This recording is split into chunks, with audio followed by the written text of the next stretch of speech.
Começo agradecendo a presença de todos nessa noite friozinha, né? Para mais uma live, uma capacitação da Fundação Síndrome de Down.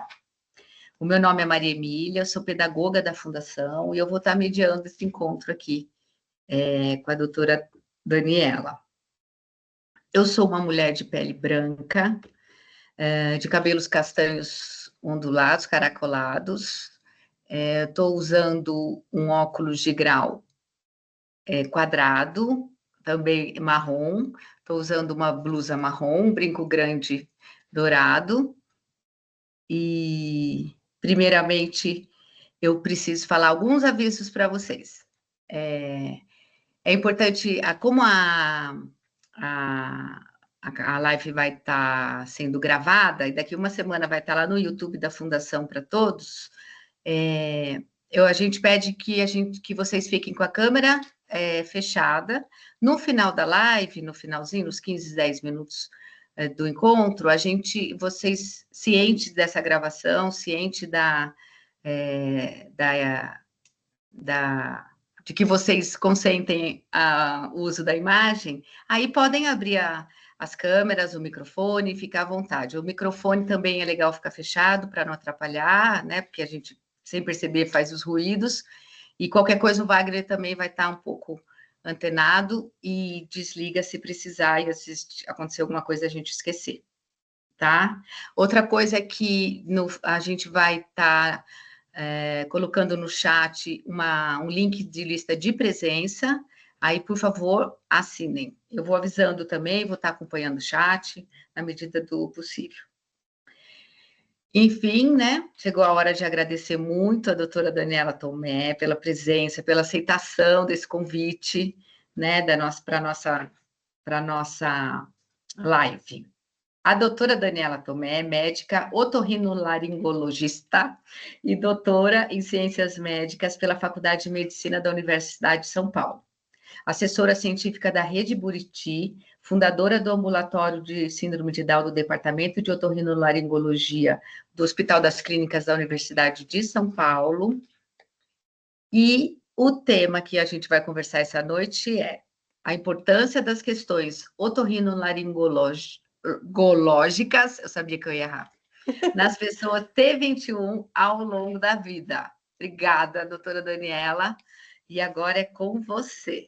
Maravilha. Bom, primeiro quero agradecer a Maria Emília, na verdade a todo mundo da Fundação Síndrome de Down pelo convite, porque realmente para mim é um prazer enorme falar sobre esse tema. Então, na verdade, a mãe mesmo da Bianca já me achou aqui. Então, esse ambulatório de Síndrome de Down, ele existe desde 1998, lá no Hospital das Clínicas, então já tem aí alguns anos. A minha tese de doutorado foi em relação às otites nas crianças, era um estudo prospectivo, coorte de longa data. Então, assim, realmente é um tema que eu me apaixono.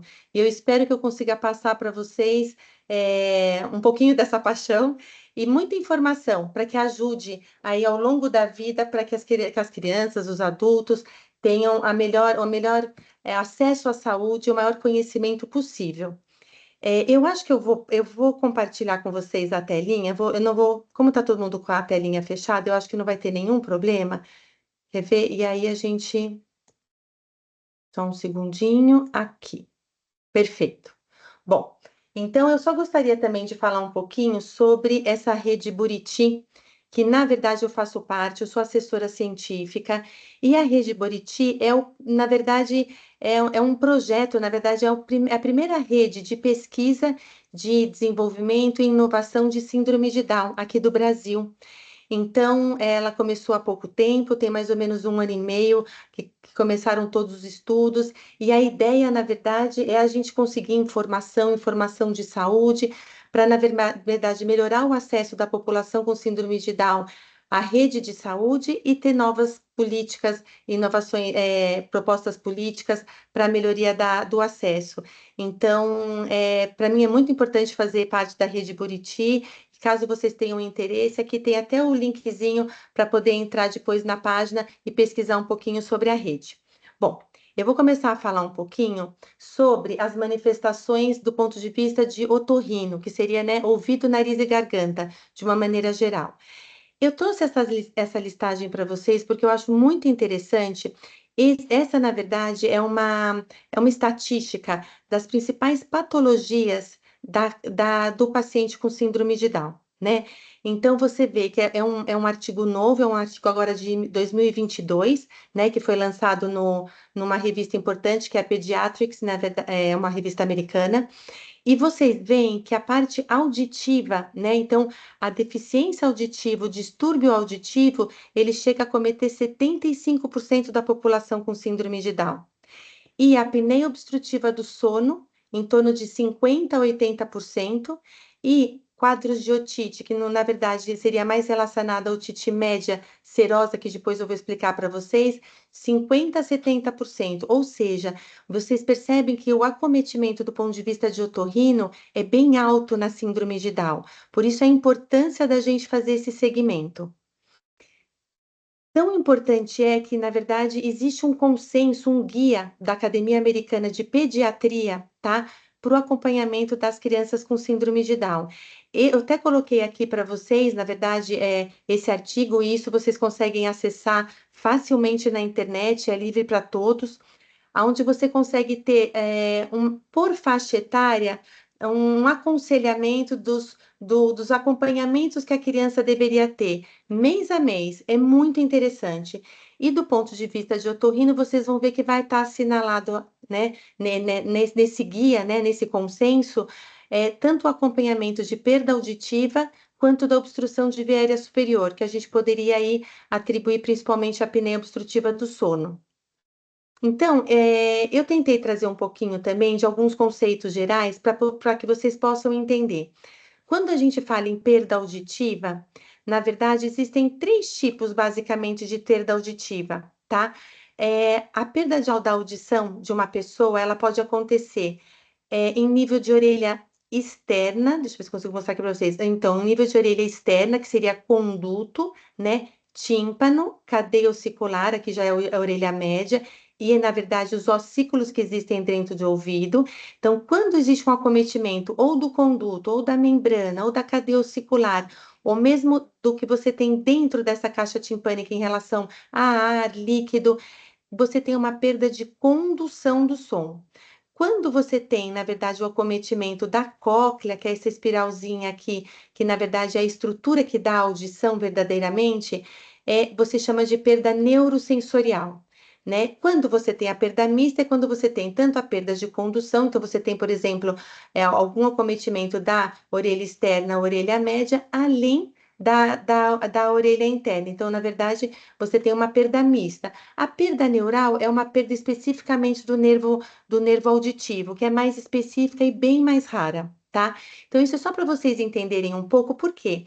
Na síndrome de Down, a incidência alta das duas, tanto da perda neurosensorial quanto da perda de condução.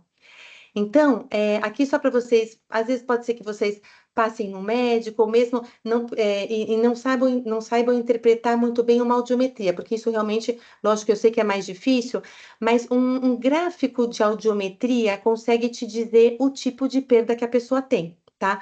Então, aqui a gente está de frente com uma perda neurosensorial, aqui é uma perda de condução, que é onde eu tenho um gapzinho aqui, que é a diferença entre a audição neurosensorial e a de condução, e aqui eu tenho uma perda mista. Então, eu vou explicar um pouquinho mais para frente como a gente consegue identificar tudo isso. Então, quando a gente fala em perda neurosensorial, o que a gente pensa? Aquela perda normalmente congênita. Então, quando a criança nasce já com a perda de audição. E na síndrome de Down, essa incidência é alta, tá? Então, a gente tem uma incidência de 13 a 22% das crianças que nascem já com perda auditiva. Normalmente, elas têm um caráter leve a moderado, em geral não são perdas severas, tá? Mas elas podem também ter um caráter progressivo, elas podem ir aumentando. E por que isso acontece? Através de estudos que se faz através de tomografia computadorizada, o que a gente mais percebe são malformações da orelha interna, né? Aquele caracolzinho que eu mostrei para vocês no slide anterior. Então, existem algumas malformações, eu até coloquei aqui alguns nominhos, mas isso é muito, muito específico. Algumas malformações da orelha interna que acabam gerando uma perda de audição definitiva. E é muito importante, eu coloquei esse slide só para vocês entenderem o porquê da importância. Quando você pega uma criança que tem uma perda auditiva neurosensorial, a ideia é pelo menos tentar entender o porquê aquilo aconteceu. Existem, como nesse caso, que é um aqueduto vestibular alargado, que é uma malformação na verdade, uma malformação que, na verdade, é em torno de 9,3 a 10% das crianças que nascem com síndrome de Down e com perda neurosensorial, que podem, na verdade, por exemplo, na hora de um trauma, ter uma perda de audição definitiva. Então, a ideia sempre é você fazer um diagnóstico etiológico da perda. Muitas vezes a gente pode ser que não consiga fazer, ou porque não tem um acesso à tomografia, ou porque até a tomografia é normal. Mas a ideia é sempre, na presença de uma perda, a gente fazer uma investigação, tá? Lembrando que a incidência de 15% não é baixa, né? E quanto antes o tratamento, quanto mais precoce, melhor o resultado, melhor o prognóstico. Nós vamos entrar no tratamento daqui a pouco. Em relação à perda de audição de condução, que é aquela outra, que pode acontecer tanto na orelha externa quanto na orelha média, tá? A gente vai ter uma alta incidência de otite. Uma otite muito específica, que chama otite média serosa. A otite média serosa é quando acumula líquido no ouvido da criança ou do adulto, é que é mais comum na criança, tá? Na verdade, na síndrome de Down, olha só a incidência, em torno de 88% das crianças vão ter otite média serosa. Isso é muito alto, tá? Principalmente entre 2 e 5 anos. Mas se vocês forem perceber, até mesmo depois dos 8 anos de idade, a gente ainda tem uma incidência de 33%, que é alta também. Normalmente, na criança que não tem síndrome de Down, o pico é em torno de 1 a 5 anos, mas é muito raro depois de 6, 7 anos de idade você ter uma otite serosa. E aqui no caso não é, né? A gente às vezes tem que acompanha ao longo de toda a infância.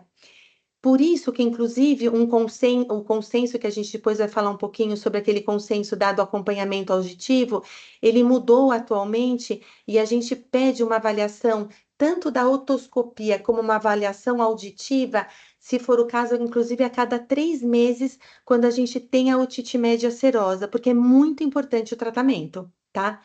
Então, por que a criança com síndrome de Down tem tanta otite média serosa, tá? Existe uma questão anatômica e funcional. Anatomia, é porque a tuba, ó, tuba auditiva é esse canalzinho, é o canal que liga o nariz, aqui estaria, na verdade, ao ósseo, né, que desemboca no nariz, né, na rinofaringe, e aqui, na verdade, é o ósseozinho que desemboca no ouvido. Então, esse canal, que é a tuba auditiva, ele liga nariz ao ouvido. E é a tuba que se abre para aerar o ouvido, para deixar entrar ar no ouvido. Quando a gente vai para a praia, que a gente desce no carro, por exemplo, que faz aquele barulhinho de que abre e fecha o ouvido, isso é a tuba funcionando, tá? Então, na síndrome de Down, o que acontece? Essa tuba tem várias alterações anatômicas, tá? E além disso, as crianças com síndrome de Down têm pela anatomia, elas acabam tendo uma adenoide relativamente maior, tá? Proporcionalmente à rinofaringe que elas têm. A rinofaringe é o espaço da adenoide. E os músculos da tuba também, que fazem ela abrir e fechar, são hipotônicos. Então, por isso que essa incidência é tão alta. Então, existe uma questão anatômica e funcional, tá? Isso daqui é só uma otoscopia de uma otite média serosa. Existem outras perdas de condução? Existem. Então, a cadeia ossicular pode ter uma alteração. Existe uma outra lesãozinha que chama colesteatoma, que é um tumor benigno, na verdade, que pode acontecer dentro da orelha média. Mas hoje em dia, graças a Deus, principalmente o colesteatoma, a incidência é muito baixa frente ao tratamento precoce da otite serosa, tá? Por isso a importância da gente entender um pouquinho sobre isso. E como que a gente conseguiria fazer uma avaliação auditiva, otológica de um paciente? Primeira coisa, óbvio, é fazer uma otoscopia. Então, primeira coisa que você tem que fazer, avaliar esse ouvido, tá? E o que que é interessante? Além dessa alta incidência de serosa, que também é característico, a criança com síndrome de Down, ela também apresenta a estenose do conduto. Então, o conduto é aquele buraquinho, na verdade, que vai chegar até a membraninha timpânica, tá? Então, esse conduto na criança com síndrome de Down, ele é mais estreito, por isso que a gente fala que é uma estenose. Ele é mais apertadinho. Com isso, você tem mais dificuldade de olhar essa membrana timpânica.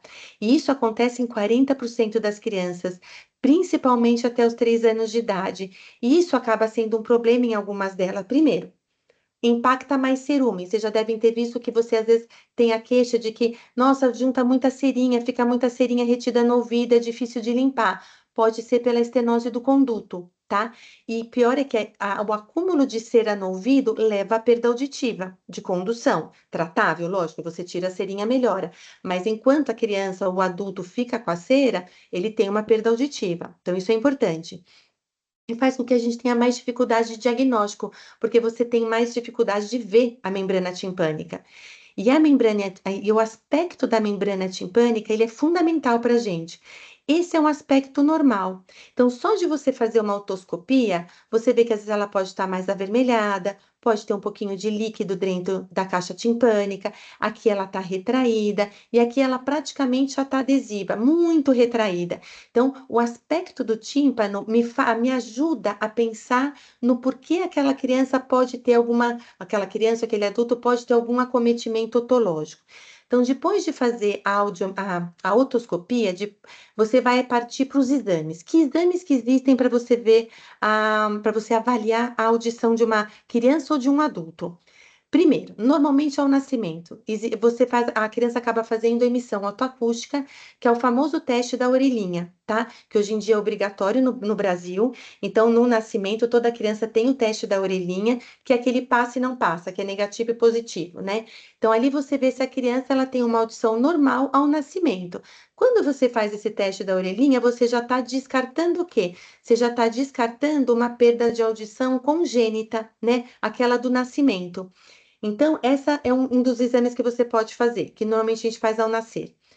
O potencial evocado de tronco cerebral, que é o BERA, que muitas pessoas ainda têm ou conhecem muito pela sigla, é um exame que independe da criança. A gente usa muitas vezes, na verdade, na maioria das vezes, principalmente na síndrome de Down, por mais que você tenha uma emissão otoacústica positiva, ou seja, aparentemente a criança ouve perfeito, você acaba fazendo um BERA. Tá? Porque o BERA dá outros dados, ele é um exame um pouquinho mais sofisticado, onde você consegue ver também uma avaliação neurológica ali da audição.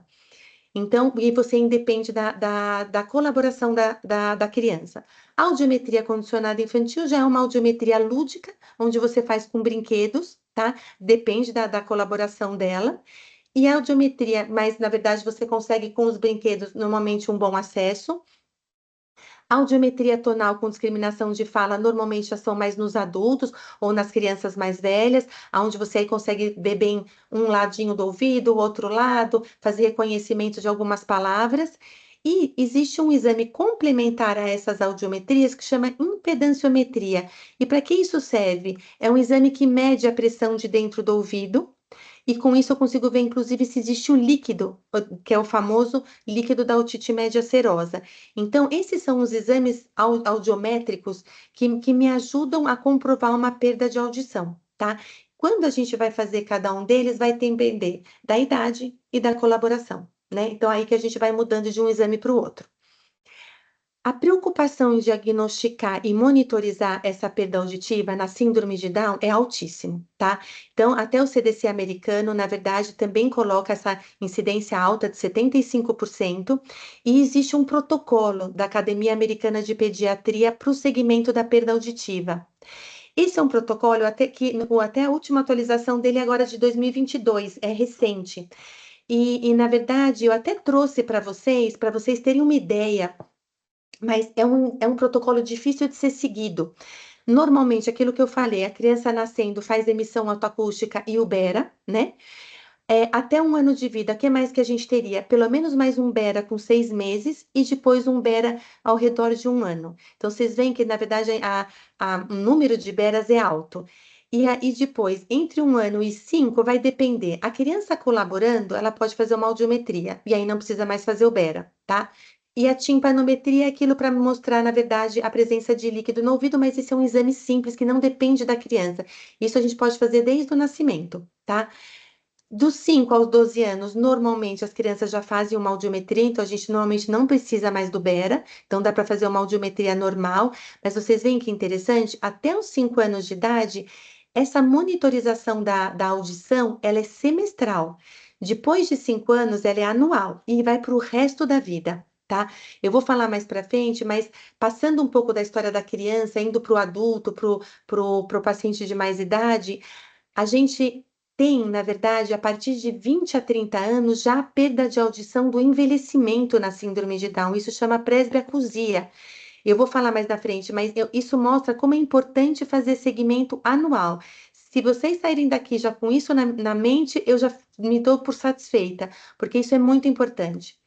O que que a gente tem que lembrar quando a gente está falando de todas essas avaliações? A audiometria comportamental, quer dizer, que depende da criança, mesmo que ela seja lúdica, na síndrome de Down, normalmente ela começa a ser confiável a partir de uns 2 anos de idade, né? Então, até aí, a gente vai ter basicamente o Bera. Assim, para ela fazer bem feitinha, ouvido por ouvido, com todas os parâmetros, normalmente a partir de 4 anos e meio. Então, você vê que é tardio, né, que a criança consegue fazer todos esses exames.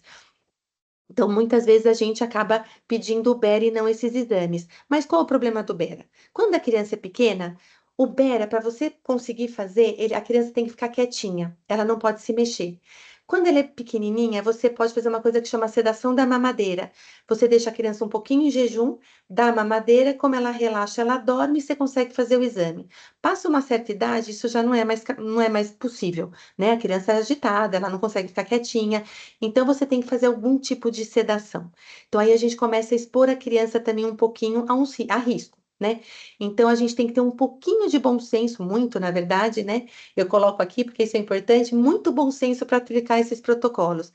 Vai depender de cada centro, o acesso a esse grande número de exames, a necessidade de cada paciente e principalmente a gente tem que tomar muito cuidado com o excesso de sedação. Então, existe um meio termo aí nessa história. A importância é que exista alguma monitorização otológica e auditiva das crianças e dos adultos com síndrome de Down. Então, aqui eu até coloquei, porque eu acho que isso é muito importante, na população em geral, a perda de audição por idade, ela vai começar a acontecer ao redor dos 60 anos, tá? Na síndrome de Down é em torno de 20 anos, tá? De 20, principalmente acima dos 30, mas mesmo 30 é muito precoce, tá? A perda de audição é esse tipo de perda, é uma perda neurosensorial em alta frequência aqui, tá? Isso é característico da idade. E você consegue melhorar através de aparelho auditivo, né? Então, vocês vão ver que, na verdade, então, esse acompanhamento ele é fundamental por toda a vida. Como que a gente trata? Bom, vamos na parte prática. Como que a gente poderia tratar? Uma perda de audição neurosensorial, que é aquela que a gente nasce, ou adquirida mesmo, por exemplo, um paciente tem uma meningite, perde a audição, perde parcialmente a audição, até totalmente a audição, ou a presbiacusia, que é a perda de audição por idade, pode ser tratado normalmente ou por aparelhinho de audição, então você, na verdade, coloca o aparelhinho auditivo, que na verdade ele amplifica o som que você tem, né? Então não serve para pacientes com perdas profundas, porque você não consegue amplificar, na verdade, uma audição que você praticamente é zero, né? Então, amplificador sonoro. E existe uma outra que não sei se vocês têm familiaridade, mas é o implante coclear. O implante coclear, hoje em dia, graças a Deus, cada vez mais é difundido. Na verdade, é um dispositivo eletrônico, né? Ele é implantado cirurgicamente, onde você, na verdade, coloca um eletrodo na própria cóclea, que é aquela estrutura do ouvido interno, que vai estimular diretamente o nervo auditivo. E isso a gente faz para as perdas de audição profundas, né? As severas e profundas. Na síndrome de Down, até alguns anos atrás, ainda não se fazia. Hoje em dia a gente já faz na síndrome de Down com resultados parciais. A gente tem mais resultados no paciente perceber os sons do que na melhora da fala. Mas isso são coisas que realmente a cada dia os aparelhos são melhores, é uma coisa que tem um futuro muito bom pela frente, tá? Mas basicamente a gente teria o aparelho auditivo e o implante coclear. Já as perdas de condução é bem diferente. tá? As perdas de condução, na verdade, assim, não sei se vocês vão lembrar, mas eu falei um pouquinho da estenose do conduto, né, que é o buraquinho, que normalmente não chega ao ponto de você ter que fazer alguma abordagem. Quando tem que fazer, é uma cirurgia, onde você amplia esse conduto. A otite média serosa, que é o que eu mais quero explicar para vocês, porque é a maior incidência, já vou falar. A malformação de cadeia ossicular, ela pode ser tratada com cirurgia, dependendo do caso, ou até com aparelhinho auditivo. E o colesteatoma é uma cirurgia, é uma patologia que, graças a Deus, cada vez menos frequente, mas quando existe, normalmente é cirúrgico, tá? Agora, a otite média serosa, que é aquele acúmulo de líquido que você vê nas crianças em praticamente 80% delas. Você pode abordar com cirurgia, colocando um dreninho no ouvido que chama tubinho de ventilação, com um aparelhinho de auditivo, tá? Ou apenas, na verdade, ter uma conduta mais expectante e observar. Quando a conduta mais comum é a colocação do tubo de ventilação. Para vocês saberem, porque tem gente que me pergunta no consultório, né? Dani, mas a gente consegue fazer, por exemplo, dar um remédio e isso melhorar, isso ir embora? É muito difícil na síndrome de Down, tá? Esse foi, inclusive, a minha tese de doutorado. Então, assim, o benefício do tratamento medicamentoso é muito baixo. Então, normalmente, a indicação ela é cirúrgica. O que você faz é colocar esse dreninho na membrana timpânica, que é um tubinho de ventilação, e que ele cai sozinho, tá? Só que nesta população, infelizmente, a gente tem algumas particularidades. Então, existem mais complicações na colocação de um tubinho. Pode ficar aqui, ó, que nem tá mostrando um furinho residual, você tem mais chance de ter otorreia. Otorreia é quando sai secreção purulenta pelo ouvido. Então, essas complicaçõezinhas, elas são mais frequentes. Não invalidam de jeito nenhum a colocação do tubo, mas isso é importante a gente ter em mente, né? E uma outra coisa também que é muito importante, por exemplo, numa população né, em geral, na verdade, a colocação do tubinho de ventilação vai melhorar, a colocação de um tubinho vai melhorar em 97% dos casos. Na síndrome de Down, pela hipotonia de musculatura, pela alteração da tuba auditiva, a colocação de um tubinho de ventilação melhora em torno de 25 a 50% só das crianças. Muitas crianças vão ter que colocar 2, 3, 4 tubinhos de ventilação. Eu falo isso porque para mim é muito importante que isso seja feito. Puxa, Tene, tem que pôr de novo. Nossa, mas então vale a pena? Vale. A criança precisa ouvir bem, porque se ela não ouvir bem, ela não vai desenvolver linguagem e isso tem impacto também no desenvolvimento cognitivo. Então, o tratamento da otite média serosa é fundamental e lembre-se que também a otite média serosa tem relação com aquele colesteatoma, tá? O não tratamento. E hoje em dia, graças a Deus, a gente tem menos colesteatoma exatamente porque a gente trata a otite média serosa, né? Então, mas basicamente, a gente tem então a colocação de tubinhos de ventilação. Pode ser colocado aparelhinho auditivo, porque se você for pensar bem, é uma perda de audição, né? Pelo líquido no ouvido. Se eu coloco um aparelho, eu melhoro a audição. Pode, mas a gente sempre tenta, óbvio, é que primeiro tratar o problema, né? E eu consigo tratar a otite média serosa, por isso que a gente tenta colocar a cirurgia, né? Mas em alguns pacientes, por exemplo, onde o condutinho é muito estreito, a gente não consegue colocar o tubinho. Então, aí a gente pode abrir mão, sim, de colocar um aparelhinho até a criança crescer e ter condições de colocar um tubinho de ventilação. E existem algumas crianças ou alguns adultos também, porque isso também pode acontecer no adulto, que não tem condições clínicas. Então, às vezes tem uma cardiopatia severa, não tem condições de ir para um centro cirúrgico fazer uma anestesia geral. E aí a gente também pode usar o aparelhinho, tá? Existe, eu até coloquei que eu acho interessante só falar para vocês, existem, por exemplo, no Reino Unido, que na verdade é uma exceção, mas existem, na verdade, muitos otorrinos que preferem, inclusive, colocar o aparelhinho do que fazer a cirurgia de tubo de ventilação. Mas isso, na verdade, seriam algumas realidades meio à parte, tá? E essa otite média serosa, ela tem relação com a obstrução de via aérea superior? Por que que eu falo isso? Porque na maioria das crianças isso é verdade, tá? Então, a otite média serosa, deixa eu só mostrar aqui para vocês. Ó, a otite média serosa, na verdade, aqui, deixa eu mostrar aqui, ó. Aqui tá a tubinha auditiva. Eu tô mostrando num outro corte, tá? Então, aqui tá o nariz, aqui tá a língua, aqui tá o palato, que é o céu da boca, e aqui tá a tubinha auditiva. Então, às vezes, por exemplo, quando a adenoide cresce, que é uma massinha que a gente tem lá no fundinho do nariz, tampa a tubinha auditiva. No que tampa a tuba auditiva, não aera esse ouvido e eu tenho a otite média serosa, que é o que acontece na maioria das vezes. Mas lembra que na síndrome de Down a gente tem toda uma questão da tuba, da hipotonia, da alteração funcional e tudo. Então você vê que especificamente nessa população, a obstrução de via aérea superior não tem tanta relação com a otite média serosa, tá? Então isso é importante porque isso também fala um pouquinho depois em relação ao tratamento. Mas a gente tem, se eu só voltar aqui, mas a gente tem uma alta incidência de obstrução de via aérea superior, tá? Por hipertrofia de corneto, que é essa estrutura aqui, no caso de uma rinite, adenoidezinha, que é quando essa massinha aqui, ó, ela cresce, tá vendo? Aqui é uma adenoide grandinha, então ela cresce e tampa o fundinho do nariz, na hipertrofia de uma amígdala, tá? Na base de língua mais elevada. Então, aqui eu mostro para vocês, ó, quando a gente faz o exame físico da otorrino, o que que você vai buscar? Quando você faz o exame físico do ponto de vista do nariz, você vai ver, por exemplo, se tem o corneto aumentado, que isso é mais em rinite, né? Quando você dá uma olhadinha na garganta, o que que você vê? Se a amígdala ela é pequenininha ou se é uma amígdala grande, ó, tá vendo que tá tampando praticamente toda a garganta. Aqui você consegue ver também se a base de língua ela tá normal ou se ela tá muito alta, que eu praticamente nem consigo enxergar a garganta. Esses são todos dados que me ajudam a pensar no porquê a criança e o adulto pode estar tendo obstrução respiratória, e aí o que que eu teria que fazer, tá?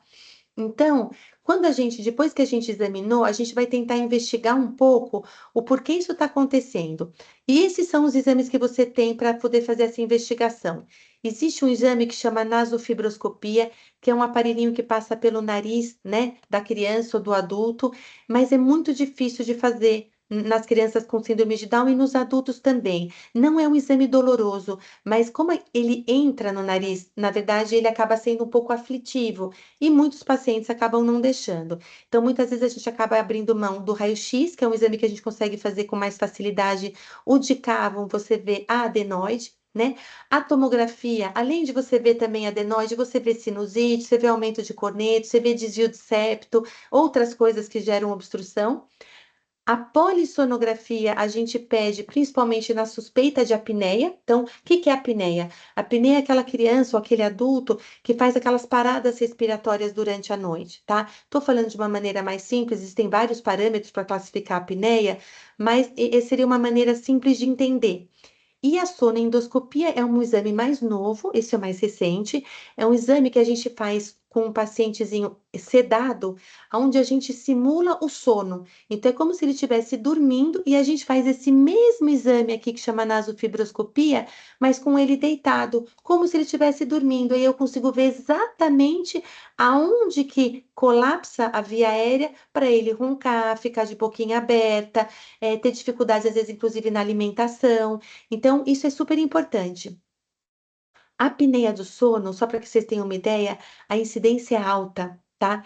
Então, nas crianças com síndrome de Down, isso daqui é só para vocês entenderem, porque a apneia do sono, existe uma classificação que chama índice de apneia e hipopneia, tá? Ou distúrbio respiratório. Então, existe um índice que para criança a gente considera até um normal e acima de um a gente já considera alterado. No adulto, a gente considera esse índice de 5, né? Até 5 normal. Então, a gente, na verdade, tem que, para a criança, essa incidência de apneia é em torno de 70, 75%, tá? Isso é bem alto. Num adulto com síndrome de Down, a incidência é de 69 a 80%, tá? E o pior da história, né? Que é uma apneia que normalmente ela é moderada ou severa. E é interessante porque é principalmente nas crianças mais novas, né? Quando você pega a população pediátrica. Isso, na verdade, é até um trabalho muito interessante que englobou 1.200 crianças com síndrome de Down, que foi publicado em 2018. O que eu quero mostrar aqui é só que a incidência é muito alta, então que a gente tem que estar atento, porque tanto para perda auditiva quanto para apneia do sono, muitas vezes, se você não fizer um questionamento muito direto, às vezes os pais não percebem, ou às vezes acham que é normal. A perda auditiva é uma coisa que se come muita bola, porque se você só perguntar, acha que eu ouvi bem? Acho. E assim, mas e quando eu vou ver uma televisão? E quando você chama algumas vezes? Tem que às vezes chamar duas, três vezes? Às vezes você tem que ser um pouco mais incisivo na pergunta, porque realmente são patologias muito frequentes e que passam desapercebido, tá? E por que que tem tanta apneia obstrutiva do sono? por causa da configuração crâniofacial, tá? Existe hipotonia, existe uma macroglossia, que é o aumento relativo aí da base de língua, uma retrognatia, às vezes o queixinho um pouquinho mais para trás, existe um aumento também da tonsila lingual, que é uma outra amígdala, tá? Existe às vezes uma flacidezinha da laringe. Então existem várias alterações anatômicas que predispõem a pessoa a fazer um colapso da via aérea, porque na verdade a apneia do sono nada mais é do que um colapso da coluna aérea, né? Então, a coluna aérea colapsa, a pessoa não respira, né? E aí ela vai ter a parada respiratória. Aqui eu coloquei que eu já tinha falado para vocês, né? Que é um baixo relato familiar. Então, hoje em dia, a Academia Americana de Pediatria, ela orienta que, independente da queixa, com 4 anos de idade, toda criança tem uma polissonografia, um exame do sono. Infelizmente, essa ainda não é a nossa realidade. Eu vou até mostrar uma coisa para vocês aqui antes, depois eu volto. Olha que interessante, esse é um trabalho onde mostra que, infelizmente, ainda só de 12 a 67%, isso nos Estados Unidos, hein, das crianças com síndrome de Down fazem a polissonografia com 4 anos de idade. E aqui no Brasil, infelizmente, a nossa incidência ainda é menor. Então, deixa eu voltar lá só um pouquinho. Então, é muito importante, tá, a investigação independente da queixa, isso eu acho que é uma coisa que é importante, e além disso, tendo a suspeita de apneia do sono, não existe só a polissonografia, existe o exame que eu estava explicando para vocês, que é o exame do sono, para a gente tentar identificar aonde é o ponto de obstrução, tá? Então, a gente normalmente faz a polissonografia tanto antes quanto depois de algum procedimento, se você for fazer uma amígdala, se for fazer tirar uma adenoide, algum procedimento cirúrgico, lembrando que não é um exame simples de ser feito. A polissonografia, você precisa colocar vários eletrodos, tá? E a criança, tá vendo? Esse é só um bonequinho só para a gente poder, vocês terem uma ideia, mas existem vários eletrodos que são colocados na, na criança, né, ou no adulto. E você tem que uma população alta também com TEA, né, que é o transtorno do espectro autista, onde muitas vezes as coisas que são colocadas, as coisas de contato, incomodam muito. Então, também nem toda criança, nem todo adulto consegue fazer uma polissonografia, mas dentro do possível a gente tem que tentar, tá? Ah, aquele outro exame que eu expliquei, que é a sonoendoscopia, a gente muitas vezes faz principalmente antes de uma cirurgia.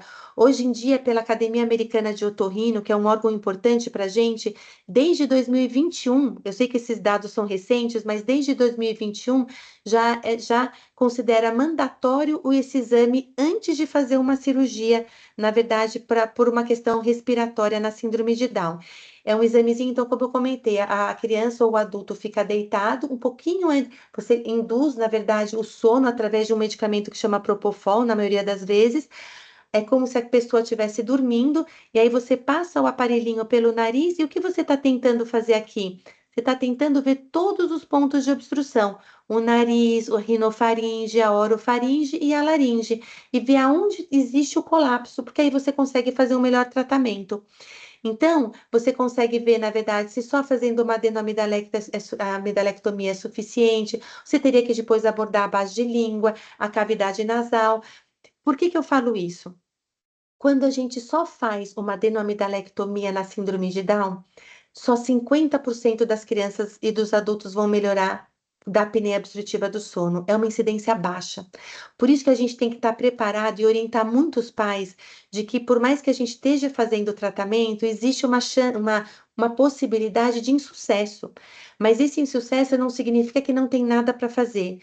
Na verdade, é sempre uma primeira etapa, e por isso que hoje em dia a gente se cerca desses outros exames que, caso não haja melhora, existem outras etapas a serem seguidas, porque o que a gente precisa a criança ou o adulto precisa dormir bem, tá? O sono reparador, ele é fundamental.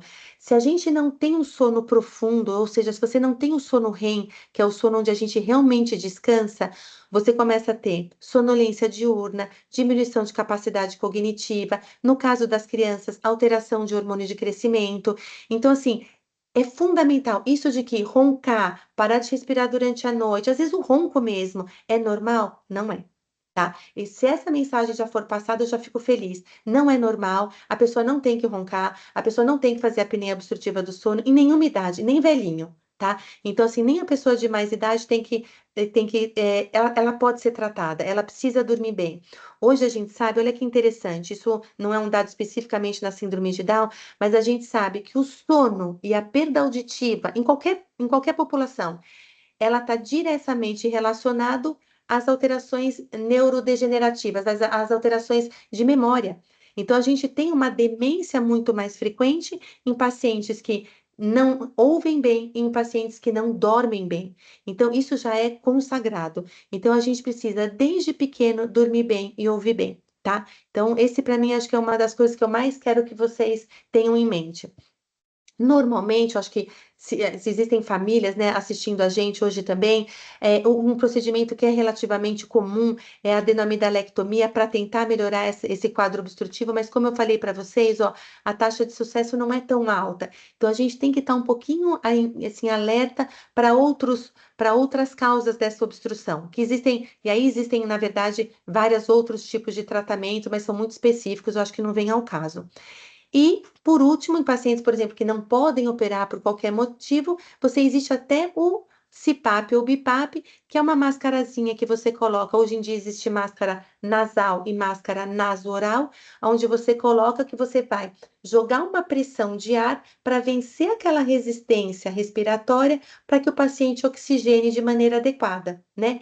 Então, esse é um tratamento. Infelizmente, muitas vezes a gente não tem uma boa adesão, pelo mesmo problema da polissonografia, é um aparelhinho no rosto da criança, ou do adulto, ou do idoso com síndrome de Down, mas a gente tem que tentar e os resultados são excelentes.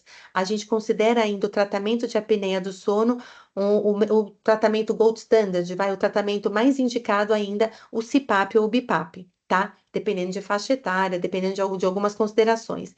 E por último recurso, onde você não tem nada mais para fazer, não conseguiu adaptar um BIPAP, a cirurgia não teve sucesso, é uma situação, como que eu vou dizer, drástica, mas você tem até a traqueostomia, né? Essa é a nossa última conduta, na verdade, para tratar os quadros obstrutivos respiratórios, mas o que a gente precisa é que a pessoa respire bem, tá? Isso é muito raro, mas existe essa possibilidade.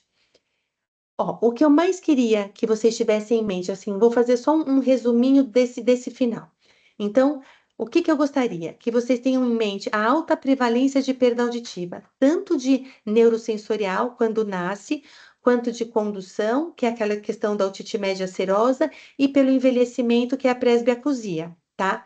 Existem protocolos para poder fazer todo esse segmento, por isso, nesse caso, realmente o otorrino ou otorrino, o pediatra, mas é muito importante um segmento médico dessa parte auditiva, tá?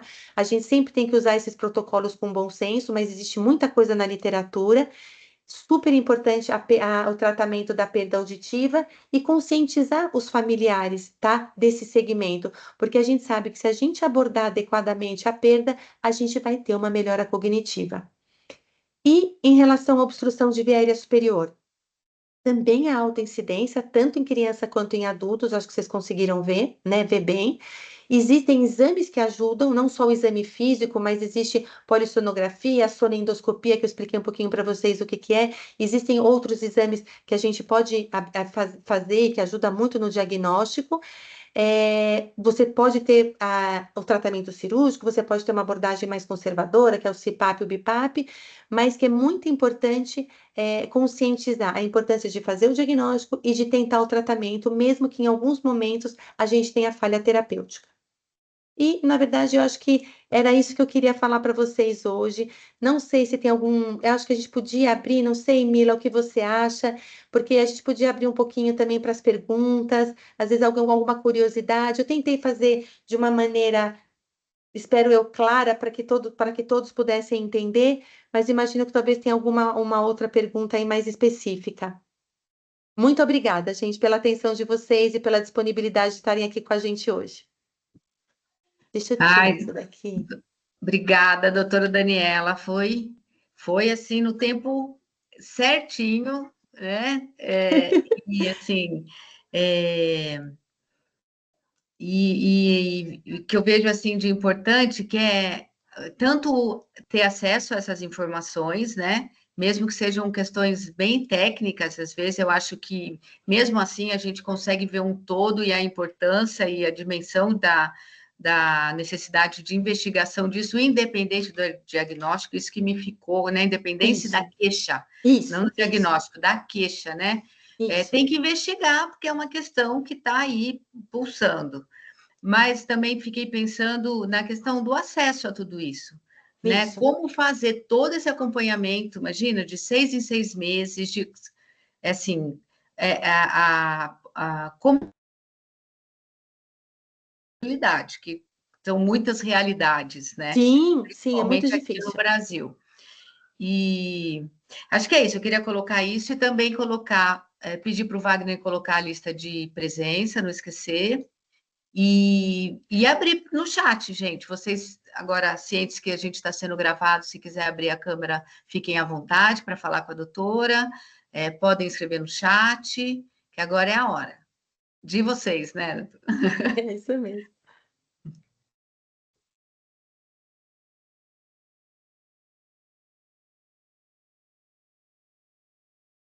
Olha lá, Matheus foi ótimo, Marinês, Obrigada. muito bem explicado, tudo. Obrigada. A Nilcele, né? É a mãe da Bianca, é isso? Ela escreveu Bianca Santos. A Marta falou: com qual periodicidade é necessário fazer uma avaliação? Perdi uma parte da palestra, não sei se foi dito isso. Tá. Na verdade, não sei se ela estava querendo dizer se era uma avaliação auditiva. Ó, se for uma avaliação auditiva, pensando em criança, você tem que monitorizar um pouquinho mais de perto até os 5 anos de idade, idealmente pelo menos a cada 6 meses. Depois dos 5 anos de idade, essa avaliação ela pode ser anual, se a criança não tiver otite média serosa, que é aquela do líquidozinho do ouvido. Se tiver otite média serosa, aí lógico tem que fazer um acompanhamento mais de perto, porque às vezes tem que fazer o tratamento, tá? E essa avaliação auditiva anual é para o resto da vida, tá? É para sempre. Porque é aquilo que eu falei, né? Você começa depois lá pelos 20 anos, já começar a também ter uma perda de audição por envelhecimento. Então, essa seria mais ou menos a periodicidade. Idealmente seria passar num otorrino ou num pediatra que faça uma boa otoscopia e uma avaliação auditiva mesmo, uma audiometria, tá? Porque a gente precisa daquilo que a gente estava falando, né? Às vezes a percepção da perda é baixa. Então, você precisa ter um exame um pouco mais objetivo para realmente a gente ter certeza que a criança está ouvindo bem e que ela possa se desenvolver o melhor possível, né? E é isso que a gente. Agora, eu não sei se ela estava falando da auditiva. Acho que sim, porque ela Acho que respondeu: sim. nossa, não tinha essas informações. Tá. A Marinês está dizendo: gostaria de saber se o tubinho coclear também é indicado na fase adulta. O tubinho, acho que é o tubinho o tubo de ventilação, não é? Acho que é o tubo de ventilação. É sim, tá? Então, assim, é mais raro você ter otite média serosa na idade adulta, tá? Mas você pode ter, e a indicação é a mesma. Na verdade, a indicação não é pela idade, é pelo acometimento da patologia. Então, líquido em orelha média não pode ficar. Se tem líquido, tem que colocar o tubinho. Qualquer idade, qualquer idade. Existem vários, é que eu não quis entrar muito nesses detalhes, mas existem vários tipos de tubo, tá? Existe tubo de curta duração, que dura até 1 ano, existe curta de média duração, que dura até 5 anos, existem adultos que você percebe que, por exemplo, a tuba não funciona bem, que você já pode colocar, inclusive, um tubo de longa duração, que nunca cai, né? Existem vários tipos de tubinho, mas em qualquer idade, não existe contraindicação de idade. A Ângeles pergunta: doutora Daniela, boa noite. Minha filha tem T21 anos, já fizemos 2 políssono, Polissonografias, e deu algumas apneias. tá, Está com dificuldade de adormecer e a otorrino acha arriscado dar um medicamento para ela dormir. O que, tá. que você acha sobre isso? Então, na verdade, assim, ó, medicamento para dormir na apneia do sono é realmente complicado. Por quê? Normalmente, os medicamentos para dormir, eles fazem um relaxamento de musculatura. Quando você relaxa a musculatura, você pode piorar a apneia do sono. Então, é muito complicado. Primeiro, é que como eu não tenho o exame em mãos, mas assim, a polissonografia é a primeira coisa. A gente precisa descobrir primeiro se é uma apneia obstrutiva ou uma apneia de origem central, porque se trata muito diferente, tá? A apneia de origem central, ela pode ser tratada com medicamento. A apneia de origem obstrutiva, que é aquilo que eu estava explicando, que é pela obstrução da via aérea, O ideal é você tentar tratar com aquilo que eu falei, tentar detectar o ponto de obstrução, se for o caso, tiver que fazer uma cirurgia, ou se for o caso, tiver que colocar um CPAP, mas a ideia é tentar tratar, não usar medicamento para dormir melhor, né? É tentar ver a etiologia e fazer um tratamento um pouquinho mais direcionado. Não sei se ficou claro, mas é que é mais complexo. A apneia do sono tem vários detalhes, na verdade. Ela disse que faz avaliação anual com audiometria e já fez o Bera também. Ah, maravilha. Perfeito. Né? É isso. Luciano está Não, tá ótimo. agradecendo, está indo, a oportunidade peço licença e agradeço a oportunidade de aprendizado. A Luciane, Ângeles, ficou claro, obrigado pelos esclarecimentos. Imagina, imagina, que bom. É isso, é muita informação, é É, muito importante, muito séria no desenvolvimento e que vai comprometendo outras coisas que a gente não tem essa dimensão, né? Que, na verdade, uma questão auditiva está pode ter lá, tantos comprometendo o prejuízos, né? cognitivo no longo da vida e aquilo, o tempo passa, junto com isso dá um sono mais ou menos, né? Exatamente. E Então tem que vai misturar. arrastando, e lá na frente a gente tem um preço muito alto. Nossa, que ótimo. Espero que tenha cutucado mesmo todo mundo. A palestra, a live vai estar gravada no YouTube, como eu disse no começo, da Fundação Síndrome de Down. Então, acessem lá no canal da Fundação. E, com certeza, vendo de novo, a gente vai trazer outras questões, né? Outras inquietações e vontades. Ó, a Bianca apareceu. Oi, linda! Olha só, minha pacientezinha quando era pequenininha. Tudo bem? Nossa, já tá uma moça, olha isso. Tudo bem, linda? Sim, eu também. Olha, que linda! Faz muito tempo que eu não te vejo. Ela foi uma das primeiras pacientes da senhora lá no Hospital das Clínicas. Assim que a Nossa, senhora, olha. ela começou a participar. Não, mas eu lembro, você lembra? Porque na verdade que a gente começou em 98, foi por ali, né? Foi, ela tinha 4 anos. Nossa, que gostoso. Nossa, eu fiquei emocionada, Mila, mas fiquei muito É, gostoso. E foram crianças que eu segui durante muitos anos. Imagina, eu fiquei lá 20 anos. Então, assim, a gente cuidava, né, todo mês, a cada 3 meses, e a gente fazia muito. Nossa, era muito, muito gostoso, de verdade. de novo, porque depois daquela época, nunca mais eu fiz exame nela, mais É. nada. Ó, e aí você viu a importância que eu falei? Independente da idade, porque às vezes quando é criança, a gente fica mais atento e acha que depois não precisa se cuidar. E você viu que a perda de audição pelo envelhecimento, ele é muito mais precoce. Sabe que, como eu acompanhei essas crianças durante muito tempo, as crianças que ficaram comigo ainda com 20 e poucos anos, às vezes a gente fazia audiometria e já vinha perda de audição por envelhecimento. Olha que interessante, é uma perda muito característica, então você faz um diagnóstico. E é importante porque, se precisar, põe aparelhinho, porque o que é importante? Ouvir bem. Tá? Em qualquer faixa etária, no adulto também, porque se a gente não ouve bem, o que acaba acontecendo é que existe uma coisa que chama plasticidade neuronal, que é muito interessante, mas a perda da audição faz com que o cérebro não seja estimulado corretamente, e essa falta de estímulo vai fazendo com que você tenha uma piora cognitiva. Então, por isso que a gente relaciona hoje em dia a demência com perda auditiva. Então, eu acho que se essa mensagem ficar aqui hoje, para mim, eu já estou muito satisfeita, porque é muito importante. Então, não deixar de fazer a avaliação auditiva, tá sempre atento aos sintomas de obstrução, uma respiração oral mais exacerbada, um ronco noturno, se a criança se sufoca durante a noite, criança, adulto, não importa, é tudo a mesma coisa. É super importante ficar ativo, ter uma percepção bem ativa nisso, nesses sintomas.